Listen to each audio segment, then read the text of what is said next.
on that note, let's get to someone who brought it into the new year. Right, James Harden had plenty of reasons to shimmy on Saturday night.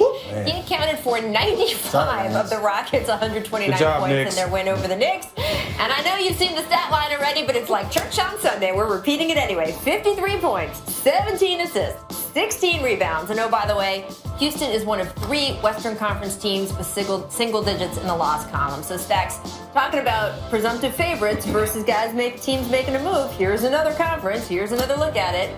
Does the Rockets, are they making you rethink this landscape in the West? Well, the biggest thing about the Rockets is they're playing like a top 3 team in the Western Conference. I think, James Harden, what he's doing, nobody expected him to take that role on this point guard. And shout out to D'Antoni for except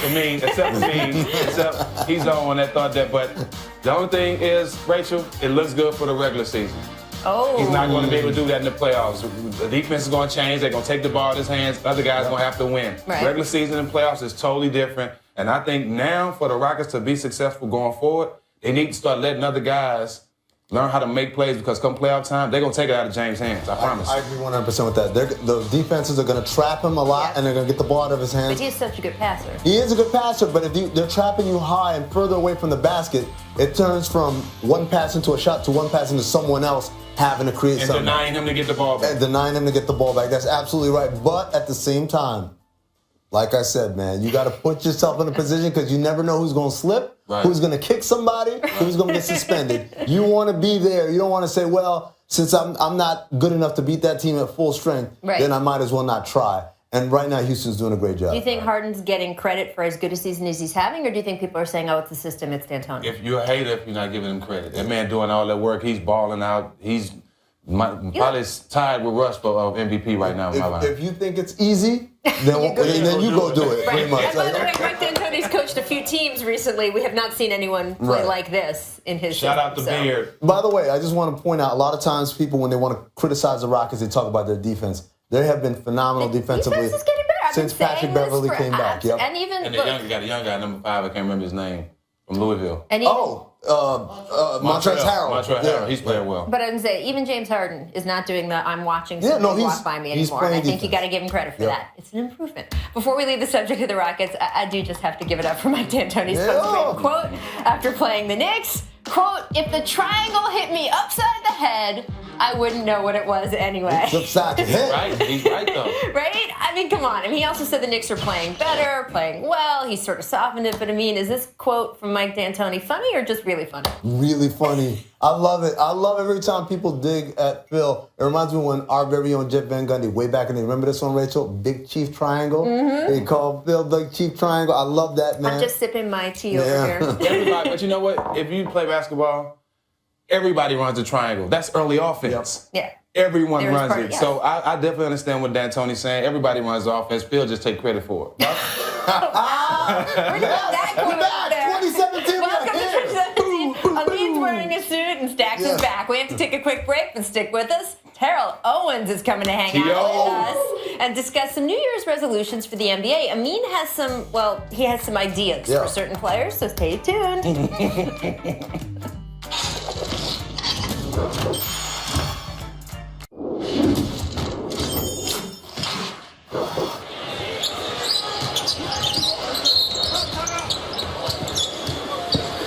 Timeout. Cousins did not hear the way Randolph keep on playing. That's funny. That was cool. Boogie and Zebo playing through the whistle, literally. I mean, look, that's almost football stuff right there, right? That's fun stuff. He's like, oh, slow down. Let's not get crazy. An official welcome, by the way, our future Hall of Fame wideout. Thank you, guys. Pick up basketball legend. See, people like why having T.O. on the basketball show. They don't know that you play basketball like constantly. Exactly. I mean, I played 3 years of college basketball at the University of Tennessee at Chattanooga. Yeah. Google me, people. He'll let you know, that's the thing. He's not. He doesn't just play. He also lets you know. We seen him and Chad Johnson in the Chad Ochocinco in the green room arguing about who. I'm an athlete. I don't know what much to say about Chad, but I'm an athlete. Oh, They're boy. brothers. Wow. They're brothers. They act like brothers. Wow. All right. In honor of the new year and the New Year, New Me suit, me Yeah, is rocking thank you. today. Thank I'm going you. to tee up. I'm going to tee up 3 of our NBA players going through a bit of a rough patch heading into 2017 and ask Amin to suggest some New Year's resolutions. Now, as you know, your timelines, right, are flooded with all these these wonderful inspirational memes, right? I mean, come on, you've seen way too many of these on your timeline right now. Well, we have our own. Let's stay in Sacramento. Boogie did drop 26 points, had 8 assists on New Year's Eve, but he also earned his 10th tech of the season. And the Kings still lost the game. Afterward, Boogie expressed frustration with his teammates. Here was his quote. Like I've been saying, it's on us if we want to change this thing around. That's it. I'm tired of these blanking excuses. Blanking, maybe not what he said. Maybe he didn't say blanking. Anyway, Amin, what should Boogie's... He said fluffy. He said... Fluffing excuse. He said something. What? Wait a minute. I'm not even... Okay. What should Boogie... 2017. That's exactly what I was going to say. What should Boogie's New Year's resolution be? We should just do away with I it. This is the meme I came up with, Boogie. I said, Lord, protect me from my haters. And God replied, man, ain't nobody thinking about you. Look. Wait, I'm sorry. Where did you see that inspirational meme? Lord, I got protect it me from my haters. my inspirational stream that I get from Stack. Stack Instagram. What's that? Stack 5 Passe Instagram. Here's the thing. It's a bad situation, and it's not all Sacramento's fault, and it's not all DeMarcus Cousins' fault, but they're all bad together. This thing needs to end, and that's why I said, But it's like my form of entertainment all in I the know, season, so I don't take know. it away from me. What do you think? I think he needs to really control his temper. That would be my New Year's. From you? You're saying this. Absolutely. What are you saying? Perception is not always reality, people. I'm telling you. Yeah. I wasn't that guy. But no, for me, I think it starts with DeMarcus. I think if he can control himself, and again, with his with his comments, he said it starts with us. No, it starts with him. I think that team needs to have, he needs to put that team on his shoulders. He needs to be the team leader that they want him to be. And I understand what he says, and no more excuses. Look, every excuse they have used has been recycled. Like a lot of those inspirational memes. Exactly. They've used every excuse they could probably use at this point. They have to go out there and win, and that's what it is. There's nothing else to say. All right, well, let's move on to Rajon Rondo. He didn't play a single minute during Saturday night's loss to the Bucks, and then this morning, Coach Fred Hoiberg said that's not changing. Michael Carter-Williams will start at point guard tonight. Jerian Grant will play the backup minutes versus the Hornets.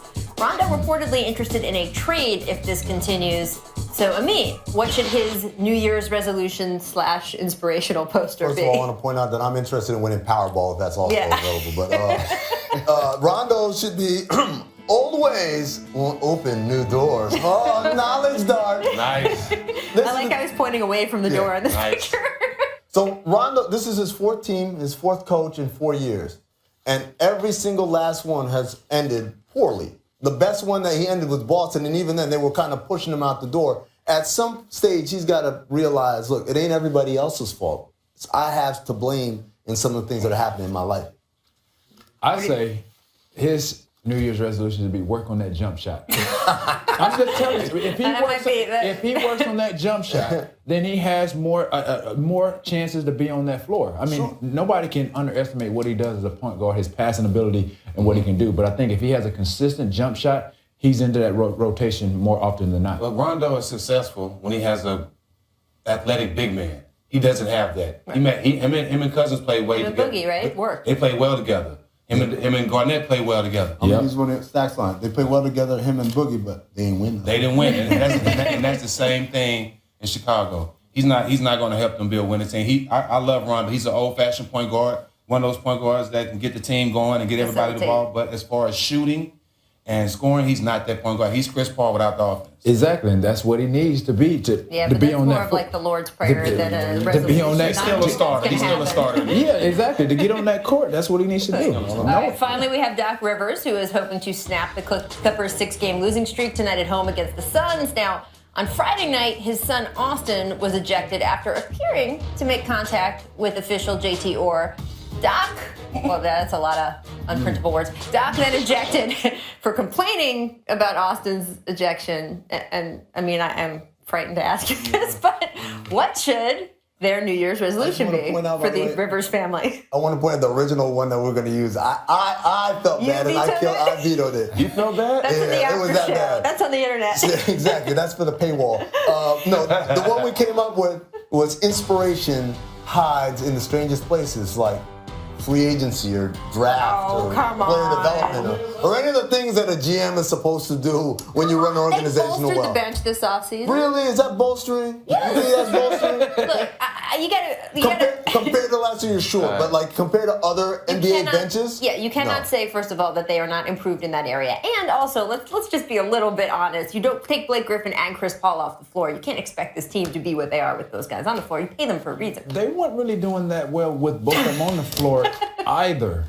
To be honest, what do you think? I'm with you, man. Like they're not that hot. It's really nothing different about that team. I mean, from the him getting thrown out. Obviously, you touch the ref like that, you getting thrown out. Anybody do that? Right? He was upset about missing the layup, but Austin, I think so. You should get thrown out every game. He didn't really touch him, or he didn't mean to touch him. He touched him. He was mad he missed a layup. He thought he got fouled. But you miss a lot of layups. You shouldn't get that mad. You miss them all the time. You know what I'm saying?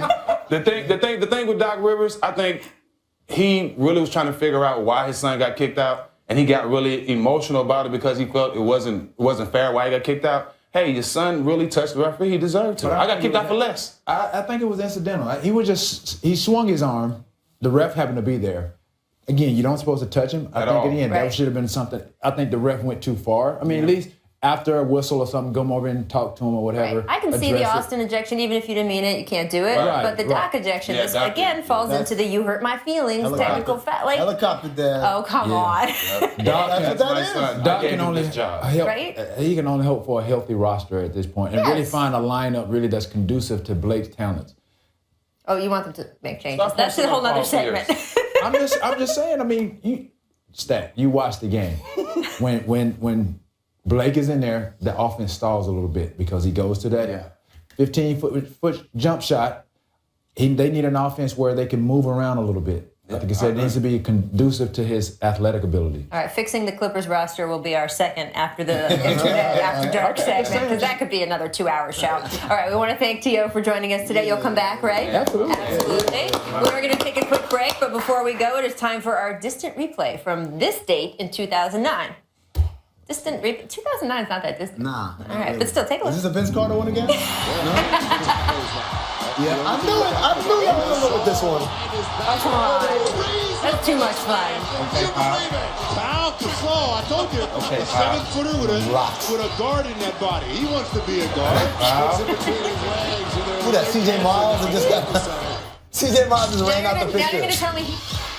Gonna make sure we all know how to say his name. The Greek Freak had a monster game on New Year's Eve against the Bulls. 35 points, 9 rebounds, 7 assists, 7 blocks. I mean, how dangerous does the Greek Freak make the Bucks? Are we looking at a team with first-round upset potential here? Absolutely. Especially, we just talked about it off air, especially if Chris Middleton can make it back. Right. That is a team that nobody, East or West, wants to see.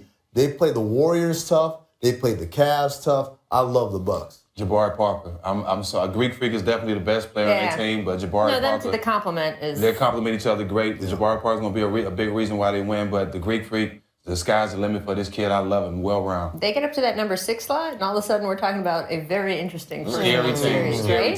Scary Could be team. pretty good. I don't know. All right, we're going to get on to make or miss here. Well, see, no, I already was starting. We beat the buzzer. With the buzzer. Come on. Miss number 1, props to Scott Stevens. So fired up at the top of the show. Producer Danny wanted to bring it back. Stacks, explain yourself. Well, he did a great job of improvising, but he didn't come out saying, I'm about to go behind his back. You said this was an accident. This is not an accident. I take the word accident back. He kept playing. He didn't mean to do that. It just happened off him improvising. Great move, though. Do you buy Stacks explaining himself? I buy that a lot better than saying it was an accident. Accident made it seem like you just lost the ball and then decided to run over. I don't think you get to explain yourself. Sorry. You're stuck with it. Make winter. Shaq posted this Instagram video of himself sledding while tied to the back of a car I mean, do you trust your car to be able to pull Shaq while he's My whole sledding? door would have came I'm off. gonna say hell no. What do you drive? I would tie my car to Shaq and have Shaq pull my car And down. have your car be If he sledding? break it, at least you can pay for it. Right? Would be good. Miss Mariah fans, the Pacers had a lip sync, this kind of genius, lip sync cam in honor of Mariah Carey's New Year's Eve performance. Steven, is this mean or funny Hey, or brilliant? I love it, Rachel. They paid Mariah a lot of money to Right? perform on New Year's. She messed it up. They messed it up. Whatever. That's funny. She owned it afterwards. She tweeted Did she? about Yeah, it. she Yeah, she owned did it. a good tweet But then, afterwards. now they're talking about a blamed somebody conspiracy. Yeah, she's trying to say there's a But that's part conspiracy. of owning it too. We're all going to remember it. Come on, we would not have remembered it otherwise. Thank you for T.O. joining the show today. Amin and Stacks will be back tomorrow. Amin is not going to look like this. We're Happy gonna New make Year. sure. Happy New Year.